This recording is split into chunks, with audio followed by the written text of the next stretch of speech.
આંબો દેખાય છે ને તમને? લોકો ખાતા હશે વેચાતી કેરીઓ, આપણે ખાવાની પાડીને એને પણ બીજાના ખેતરમાંથી જઈને. આપણું ખેતર નહીં, કેમ કે આપણા બાપ દાદાઓ દારૂ પીને એ ખેતર વેચી માર્યું છે. જોઈએ હવે શું થાય છે. આ હવે નહેર પાર કરવાની છે, નહેર પાર કરી લઈએ. પહેલાં જેવી ફૂર્તિ તો છે જ આપણામાં કે નહેર તો પાર થઈ જ ગઈ છે. હવે જોઈ લઈએ, પહેલાં આજુબાજુ જોઈ લઈએ કોઈ છે તો નહીં ને. ના નહીં, હેડો તારે તૂટ પડો. લાગતું નહીં કે કેરીઓ હે. દેખાય તમને કેરીઓ? મને તો નહીં લાગતું સહેજ જઈ.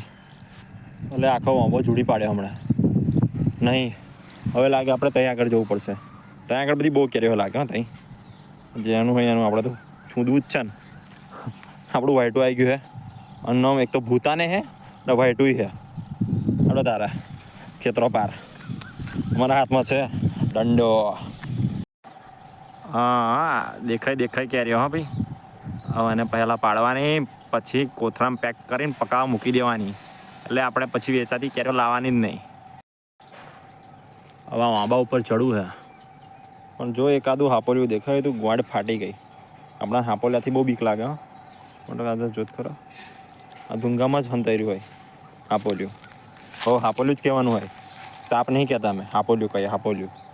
હવે પછી ડાંડવું હોય, પછી ધોમણું હોય, પણ હાપોલિયું. બીક તો લાગવાની જ ભાઈ. જોઈ લઈએ હવે. આ ચડાય તો ચડીએ, ઉપર જોઈને બતાવીએ તમને કેવું હોય. બરાબર? તમને ખબર છે આજે કેટલી બધી કેરી પડી ગઈ છે? બહુ બધી. તમે જાણવા માંગો છો તો જુઓ કેટલી બધી કેરીઓ. ધ્યાન છો એક કેરી ના પડી. ઉપરથી લાકડું ઝીલવાઈ ગયું અલગ, અને ફરી ત્યાં નેર પાછી કરવી પડશે.